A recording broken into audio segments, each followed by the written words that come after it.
Hey guys, welcome to the Aries New Moon reading. Weird things are happening. We're going to take a look at the Aries New Moon chart, but I want to talk also about what's happening like today and this week, because the energy that's leading up to the Aries New Moon that's happening on March 21st, that's the really important.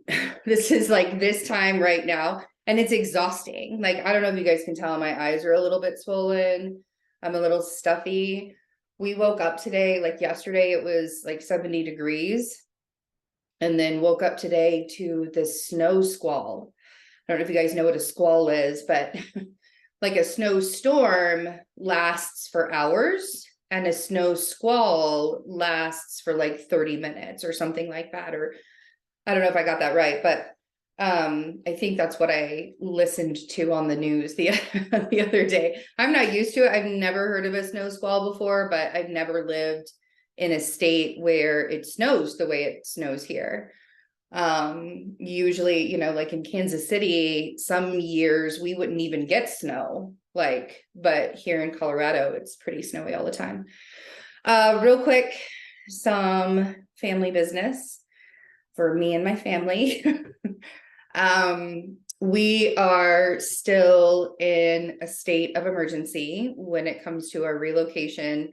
Right now, we're just living in Airbnbs. We have applied to so many places, you guys, and we're like not even bad tenants. Like, that's the thing, is like we've applied to so many places. We know that everything that's happening to us is happening because, this is like part of the existence that we're in. Like, this is part of the plan, basically. Some days I want to be like, what a spiritual bypassing mess. Like, I don't want to just be like, I just have to have faith. I just have to have faith. But there are so many instances that we can't explain. They are just happening and we can't really explain it. Now my car is leaking oil. I've had this car since before I got divorced from my husband. He gave it to me as a birthday present in 2015. And literally that car has been my only possession all these years. And it's traveled with me across the country numerous times. So now the oil is leaking. We're not really sure what's wrong with it. We're going to find out what's wrong with it later today, but you can see the kind of emergency that we're like we're just trying to survive here, you guys. And so we just need the community effort as much as you can. If you can share our story, the GoFundMe link is in the description box. If you could share your story with others, getting a reading. I have my readings are 20% off right now using the code SPRING23. You can get a reading with me. Astrology and tarot readings are 20% off. The Saturn in Pisces reading isn't 20% off, but it's still available if you'd like to get a Saturn in Pisces reading as well. Yeah, so that's, I guess we got the family business out of the way pretty quickly, which was nice. Let's look at, so I've got the chart up for what's going on right now. Yesterday, I put up a tweet yesterday talking about this, where yesterday we had the Neptune Cazimi. And I don't know if you have been feeling very sleepy this week, but Neptune has been involved with quite a bit going on this week. We're at the very end of Pisces season and Neptune's always involved. So there's this healing property that's happening. Neptune isn't just about spirituality and about not having boundaries and like all of that stuff. It's Neptune kind of takes away the energy of whatever planet it's around. It sort of like sucks it, sort of like the South Node in a way, sometimes like a vortex, like sucks the energy out of it. And the sun is our vitality. So when we have the transiting sun, I've also had all these planets, because Pisces season is opposite my Virgo, all my Virgo planets in the 12th house. So I always get a little bit sleepy during Pisces season, but it's such a healing time for me. I have said that so many times. Like, I want people to understand that Pisces season isn't here to bite us in the ass. It's here to help us heal. And the ending of Pisces season this week before we start Aries season on Monday. This is the end of the astrological new year. This is where we want to be able to show up for ourselves in a very spiritual way. This is the absence of a body time, basically. So you can see here that the sun, you know, it's 8:30 a.m. here. It's 10:30 a.m. in Eastern time zone. You can see that the sun is still conjunct Neptune here. And then, but we're also square, Mars is also squaring all of this up here. So there's, you know, just before Mars decides to ingress Cancer, which is going to be happening on March 25th. So it'll be happening when we're in Aries season. Right now, this square to the sun and Neptune can create a lot of tension in our bodies that we're not paying attention to, and even tension in our minds, because Gemini is so logical, right? It's like such a brain stimulation, Gemini is, right? And then if we go further, tomorrow we'll actually have a Mercury. On Friday, we're going to have a Mercury cazimi. So the cazimi is being in the heart of the sun. It's when a planet is 17 seconds away from the sun, and it amplifies, the sun is amplifying the planet's gifts, right? So the sun amplified the Neptune gifts of creativity and spirituality, and really it's just about flow, like the flow. But now here we will have Mercury conjunct Neptune. We do it like in an hour by hour. So we're back here today, excuse me. If we go hour to hour, keep your eye on this right here. You're going to see where Mercury conjoins Neptune here.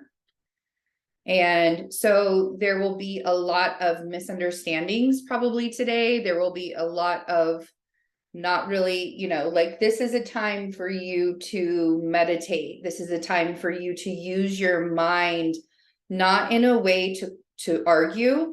Because again, we have Mars here. Mars is going to square Mercury as well. And sometimes people are going to want to rush. They're going to want to argue. They're going to want to say their point, right? And then we have, as you can see, keep looking right here, right? So then now we have Mercury conjunct the sun, and that's happening today. And then it's going to be going through tomorrow. And Mars is squaring that Mercury. I think the cazimi actually happens tomorrow because the sun, yeah, it's a weird, like, it's so weird to look at it. Like I haven't pinned down the exact second of when things happen, but if you keep looking at these three guys here, you'll see it. The other thing, so let's go straight to the Aries new moon. So this is the Aries new moon chart. You can see the new moon is happening up here. It'll be a Gemini rising when it's mountain time. So March 21st at 11:22 a.m. So that the conjunction of the sun and Neptune and Mercury this week, all squaring off with Mars, is the conclusion of Pisces season, really, for us. And leading that into this new moon that's happening. This new moon, like, this is about, we've got to stand up for ourselves. We have to like continue forging forward. The week leading up to the new moon is going to be kind of like one of those instances that isn't, it's like a resting time, you know, like I mean, obviously we all still need to work and we all still need to pay attention to what's going on. The sun moves into Aries on Monday, the 20th. And then we have the new moon at 11:22 a.m. Mountain Time on March 21st, Tuesday. It'll be 1:22 p.m. Eastern Time and 10:22 a.m. Pacific Time. And we have the Jupiter and Chiron just got done with their conjunction last week. Like, it's been a hellish last 2 weeks of Pisces season. And so we're all sort of just preparing to get ready to get into Aries season. I forgot to even say, like, we have Venus moving home to Taurus. That's happening this week. I believe that happens today, actually. Let me go back to where I am. I think that happens today, later today. I didn't bring any of my notes in here with me before I did the reading. So there's that. So here we are today at around, it'll be this evening. For most of you guys, it'll be this evening, but Venus moves into Taurus, and Venus is at home. Venus rules Taurus. And this next 3 weeks with Venus in Taurus, it's going to be a great time, like the beginning of Aries season, really allowing yourself to, allowing yourself to romanticize your life. Those were the words I was trying to get out of my face. This is, Taurus is the second house. It's about how we feel our own self-worth versus what our material life looks like, which is a huge second house theme. So giving back to yourself is going to be a really big theme through that Taurus transit. Going back to the Aries new moon. So we'll have 3 weeks of Venus in Taurus, and it'll feel pretty good. I didn't want to do current. I wanted to do that. So yeah, we'll have 3 weeks of Venus in Taurus, and it'll be nice to have Venus in Taurus, and then Venus will be in Gemini, and Venus kind of goes a little, I always notice Venus transits, and I think that's just because I'm ruled by Venus, and so that planet is very important to me.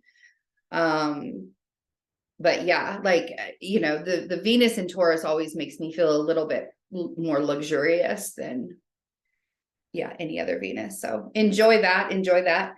2 days after the new moon happens in Aries, we will have Pluto dipping his toe into Aquarius. I talk about this in all of the March readings, the general readings I did. So make sure you go check out that, the playlist. I'll put the playlist up so you guys I'll put it in the description box. So you guys can grab the playlist for the March readings, but I talk about how it is for your rising sign. So watch the video for your rising sign for the astrology and what that means. But Pluto's dipping his toe into Aquarius until June, and then he will retrograde back into Capricorn for a little while, and then next year in February we'll be back in Aquarius. But so this really is like Saturn went into Pisces during Pisces season, like right at the beginning of it, kind of in the middle of it, and now we have Pluto in Aquarius. March 2023 is a generational shift kind of month, like a whole generation.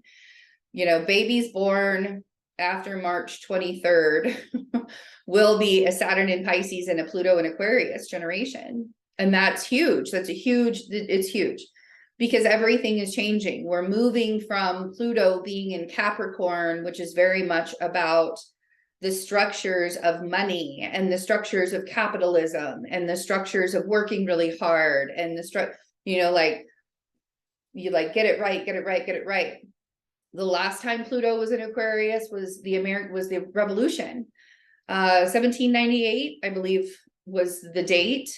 I'm going to double check that for you guys, but the last time Pluto was in Aquarius, there was a revolution.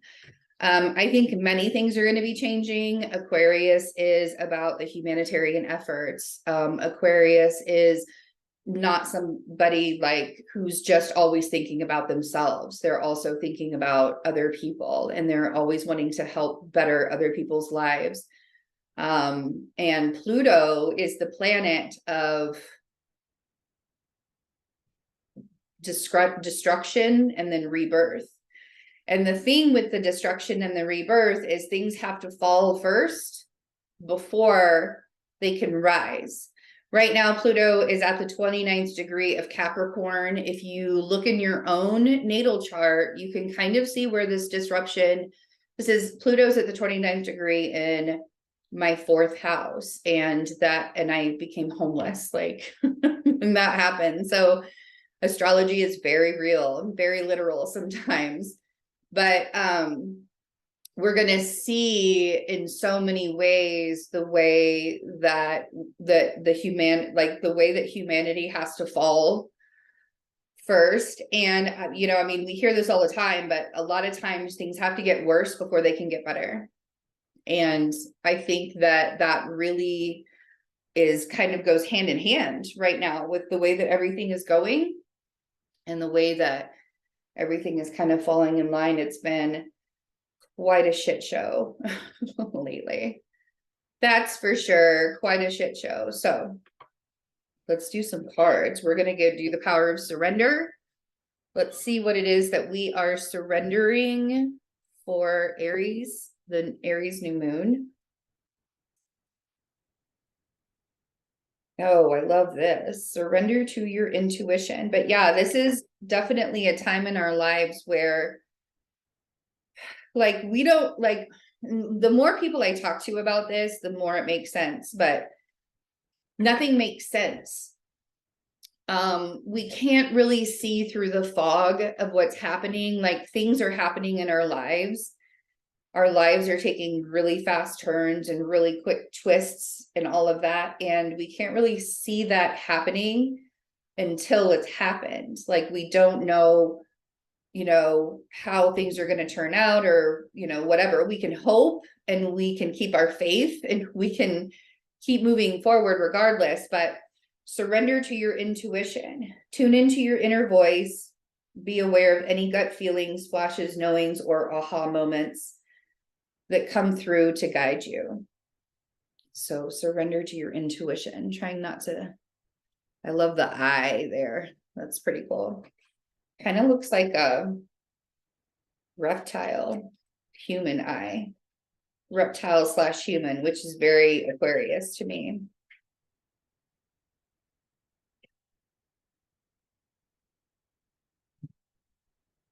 Just a card, hold on a second. And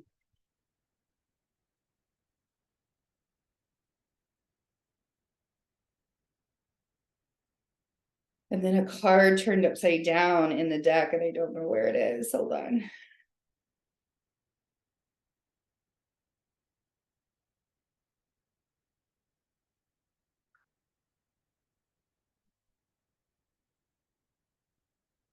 There it is. Okay.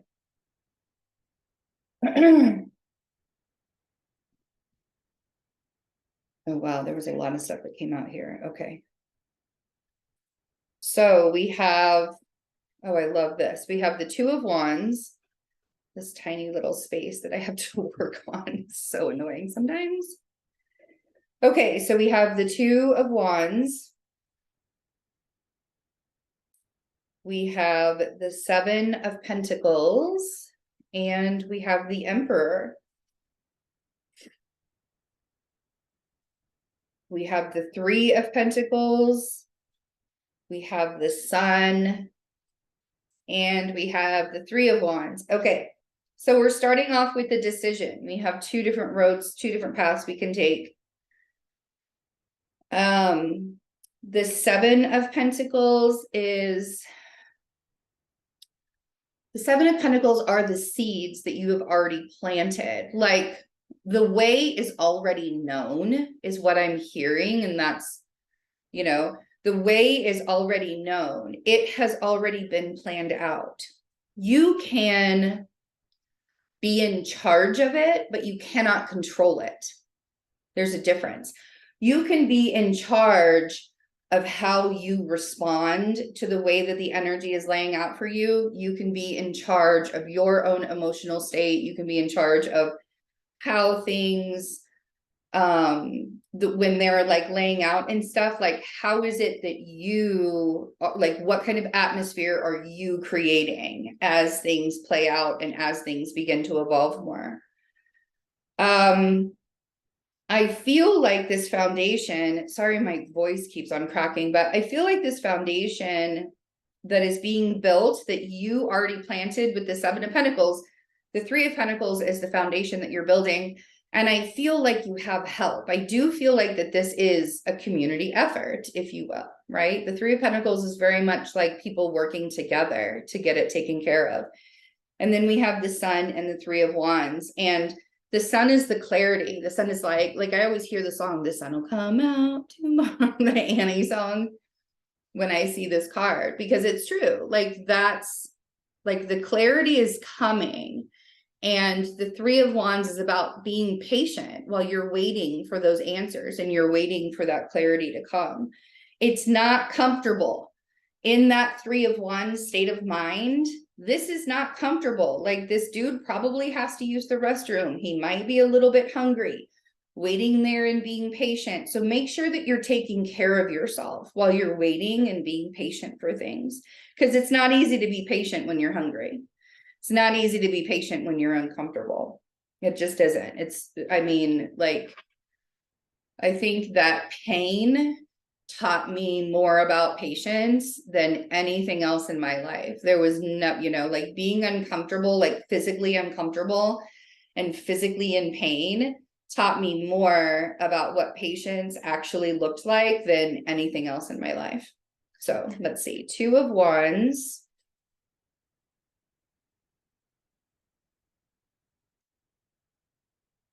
Yes. There's a purpose for a lot of what's going on. And I know, you guys know that I'm not a really big spiritual bypassing person. Like, I don't like to use all of the spiritual terms to wash away how people are feeling or wash away like real, true human experiences that people are having. I hate it at this point when people look at me and they're like, well, you're the one that creates your own reality. I'm pretty sure that I did not create my reality to be homeless while I have terminal cancer. Like, I'm pretty sure that that's not something that was in my head. Like, I think I'm going to do this today. I think I'm just going to go ahead and like have my landlord become an angry mess and take my home away from me. Like, let's just let that happen. And it drives me crazy that I have to explain to people that there's also like, yes, in our spirituality, we have a human form, and we also have to think about that human form, and we have to think about those human necessities. We have to think about the kind of world that we live in right now and what's happening to humans and what's happening to humanity. And Pluto in Aquarius is going to do a lot of that. There's going to be a lot of that. There's going to be a lot of restrictions when it comes to what spirituality is supposed to look like with Saturn in Pisces. So we have, coming back to that though, there is a reason, there's a purpose for what's happening. And so getting the star on the Two of Wands, you could take either path at this point, is what this feels like to me. Like, you're killing yourself trying to make these decisions on what it is that you think that you should be doing in order to show up for your own purpose. But at the end of the day, you could take either road. You could take either path. You could go in either direction, and it's going to take you to the same place, because that's what you've been working on all this time. That's where you've been going. And so really trusting that the answer is going to lead you in the direction that it's meant to lead you. Surrender to your intuition, right? We have the Wheel of Fortune on the Seven of Pentacles. I am a firm believer in how you make yourself feel will 100% change your reality. And not because the physical part of your reality changes, it's your perception that changes, right? That means, like, in this experience that Henry and I are going through right now, we could easily be fucking miserable and be really pissed off and like argue and fight and whatever through this whole thing. But what's the point of that? That would just make us miserable. Or we can kind of laugh it off and just be like, we're doing our best. We're putting ourselves out there. I'm working really hard. He's putting a lot of stuff on his website. For spring, there's going to be like a whole line of items and stuff that he's like designing right now to put up on his website. Like, we're working really hard to get ourselves out of this situation, but at the end of the day, we're still in the situation. So we can either hate it or we can wait patiently, right? We've planted the seeds and we're continuing to plant the seeds all the time. And with that Wheel of Fortune, we know that something is going to change, right? So the Wheel of Fortune is that positive progression forward, but it has everything to do with divine timing, you know. And it's funny because, like, I used to hate the words divine timing too, until I realized that divine timing is, it becomes my timing when I'm aligned to my path. Things start to happen for me in divine timing when I become aligned with the direction I'm supposed to be going in and the things that I'm supposed to be, that are supposed to be happening in my life. So divine timing is actually your timing. You just gotta get with it. You got to get in the flow. You have to stop trying to force things to happen, right? And that's exactly what just came out. The Knight of Swords with the Emperor. We talked about the Emperor. You can be in charge of how the situation looks, but you cannot force it. You cannot control it. This Knight of Swords, you can't rush into the next part. It's the divine timing. So flow, exist. You know, you don't want to, like, I used to have a really bad habit of, what's the word I'm looking for? Running away. There's a word for it, that I'm trying to think about. Maybe it'll come to me, but, disassociate. I'm really good at that. I'm really good at compartmentalizing things. I'm working on it. I'm working on not doing that to myself. But that's one of the reasons why I became so unhealthy, because I just, my nose to the grindstone. I worked, right?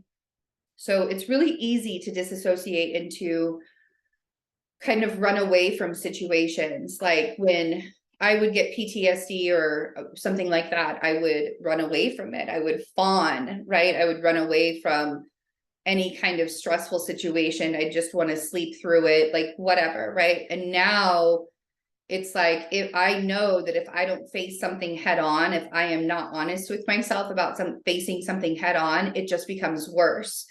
So just sitting in it and accepting it instead of trying to force it to happen, it's going to feel much better to your body, and you'll get into that aligned flow.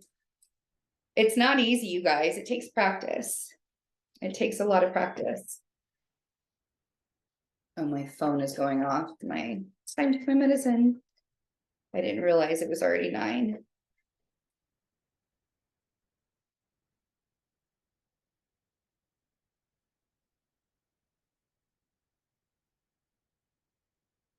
Hold on 1 second.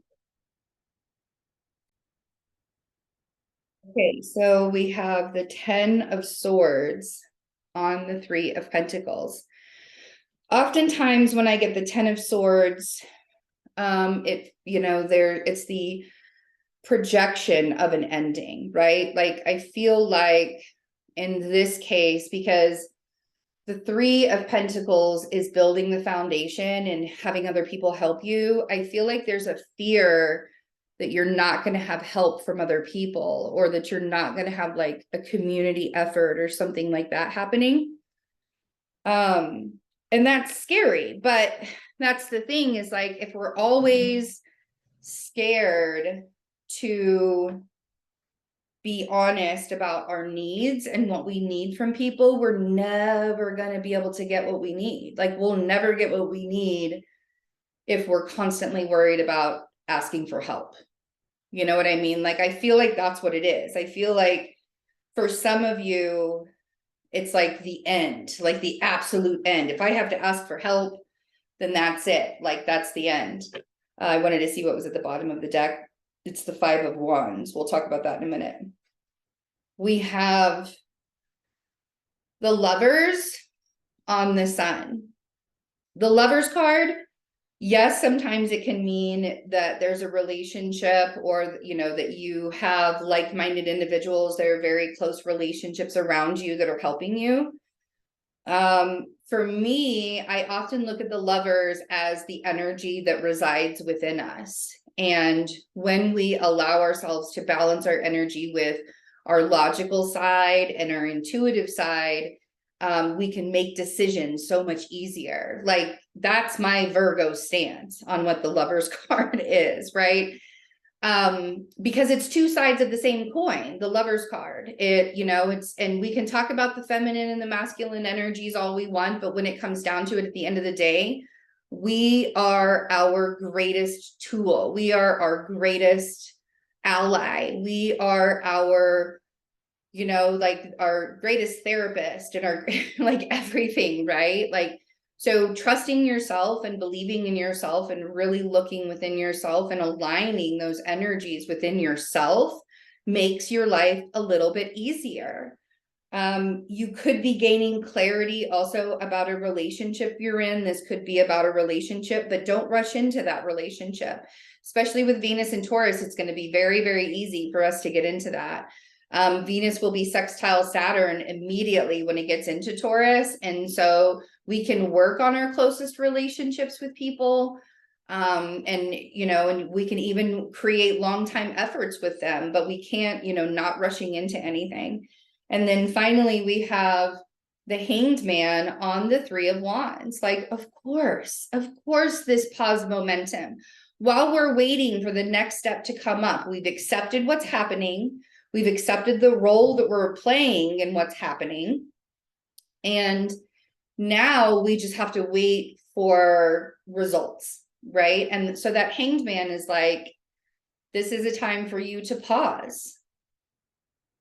And in that paused momentum, we're really allowing ourselves to see things from a different perspective and looking at things in a different way. Maybe it won't be so hard this time, kind of thing, right? So keep moving forward with what's going on in your life right now. This Aries new moon is truly about us taking action in our lives and us really looking towards a new day. And, you know, we have this is the astrological new year that happens on Monday. So happy new year to everybody. I hope you guys celebrate. Five of Wands at the bottom of the deck. You can argue with yourself, you can argue with everybody else, but where is that getting you? Where are the arguments getting you? I've been working with a lot of people lately, and I've had to kind of pull myself back from giving advice, because every time I would give advice, they would argue with me about something, or they would say, well, they would give me excuses as to why it wouldn't work and why this wouldn't work and why this wouldn't work and why this wouldn't work. So I say to them, I can only help you as much as you allow me to. But if you have a limit to the amount of advice that I can give to you, then we're done. And, you know, I mean, and it's not a bad thing. Like, I'll still be here for you to listen if you need a listening ear. But if I've already given you the advice and you keep going around in the cycle over and over and over again, there's nothing else I can do. There's nothing else anybody can do until you choose to open your mind up to a new perspective and a new way of doing something. Nobody else can help you, period. Like, that is just the way it is. That's the way it was with me. I was very stubborn, and I was very, you know, like, I mean, just a couple of years ago, I was super stubborn. And if somebody told me how to live my life, I would have been like, oh, really? You're going to tell me how to live my life now? You don't know me. So defensive. Don't be defensive. Drop the guard. Drop that guard. Like, honestly, why are you protecting yourself so much? So you don't get hurt?